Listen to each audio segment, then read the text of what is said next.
আগরতলা বিমানবন্দর থেকে গাড়ি না পেয়ে পায়ে হেঁটে রওনা দেওয়ার চেষ্টা পশ্চিমবঙ্গের তৃণমূল নেতৃত্বের। আগরতলা বিমানবন্দরের সামনে বিক্ষোভ পশ্চিমবঙ্গের তৃণমূল কংগ্রেসের প্রতিনিধি দলের। ত্রিপুরা আগরতলা চিত্তরঞ্জন রোড স্থিত তৃণমূল কংগ্রেসের কার্যালয়ে ভাঙচুরের অভিযোগ উঠেছে বিজেপির বিরুদ্ধে। এই ঘটনার প্রতিবাদে বুধবার আগরতলায় তৃণমূল কংগ্রেসের এক প্রতিনিধি দল বিমানে করে পৌঁছল।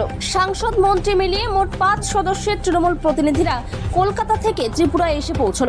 সেই দলে রয়েছেন জয়নগরের সাংসদ প্রতিমা মণ্ডল, যাদবপুরের সাংসদ তথা যুব তৃণমূলের সভানেত্রী সায়নী ঘোষ, মন্ত্রী বীর বাহা হাসদা, পশ্চিমবঙ্গ তৃণমূল কংগ্রেসের সাধারণ সম্পাদক কুণাল ঘোষ এবং তৃণমূল ছাত্র পরিষদের নেতা সুদীপ রাহা। তৃণমূলের রাজ্যসভার সাংসদ সুস্মিতা দেব আগরতলা থেকে এই প্রতিনিধি দলের সঙ্গে যোগ দিয়েছেন। আগরতলা বিমানবন্দরে পশ্চিমবঙ্গের তৃণমূল নেতৃত্বরা পা রাখতেই তাদেরকে আগরতলা শহরে যেতে আটকে দেওয়া হয়। প্রসঙ্গত মঙ্গলবার সন্ধ্যা রাতে আগরতলার পুলিশের সামনে তৃণমূল কংগ্রেসের কার্যালয়ে ভাঙচুর চালায় দুষ্কৃতীরা। রীতিমতো লাঠি নিয়ে হামলা করা হয়, ছেঁড়া হয় তৃণমূলের পতাকা, ফ্লেক্স। অভিযোগ, পুলিশ বাধা দিলেও কোনো লাভ হয়নি। তৃণমূলের দাবি, এই হামলার নেপথ্যে রয়েছে বিজেপি।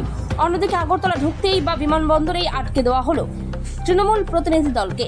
ফলে আগরতলা স্থিত ত্রিপুরা প্রদেশ তৃণমূল কংগ্রেস দলের রাজ্য কার্যালয়ে যেতে না পেরে প্রতিবাদে আগরতলা মহারাজা বীর বিক্রম আন্তর্জাতিক বিমানবন্দর চত্বরে গণ অবস্থানে বসলেন ত্রিপুরা সফরে আসা তৃণমূল কংগ্রেসের প্রতিনিধি দলের সদস্যরা। দাঁড়িয়ে আছে, সেটা কারো একতা ছিল।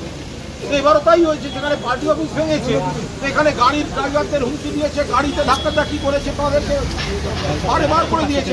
আপনি বলুন, প্রিপেড ট্যাক্সি জোগাড় করে দিতে পারছে না পুলিশ, সেটা আমরা পয়সা দিয়ে দেবো। এখন বলছে গোটা এয়ারপোর্টে নাকি প্রিপেড ট্যাক্সি নেই। গত 3 ঘন্টা আগরতলা এয়ারপোর্টে প্রিপেড ট্যাক্সি নেই, কেউ বিশ্বাস করবে? আপনি বলছেন ভয়টা কিসের? বিজেপি জানে, নইলে আটকাবে কেন? আমরা ভয় পাই না, আমরা আটকাই না। আপনারা কি এখন হেঁটে রওনা দেবেন? আমাদের হাঁটা ছাড়া কোনো রাস্তা নেই, একটু বেশি সময় লাগবে, কিন্তু আমাদের হাঁটা ছাড়া রাস্তা কি আছে? কারণ আমরা মালপত্রগুলো, একটা গাড়ি আমাদের কাছে আছে, ব্যাগগুলো তুলে দিয়েছি, বাকি আমরা হাঁটবো। বাকি পুলিশ ত্রিপুরা ওরা বুঝবে, আমরা তো সব জানিয়ে এসেছি, সমস্ত কিছু করে এসেছি। ট্যাক্সি না দিতে পুলিশ ওয়েট করতে বলেছেন, ওয়েট করছি।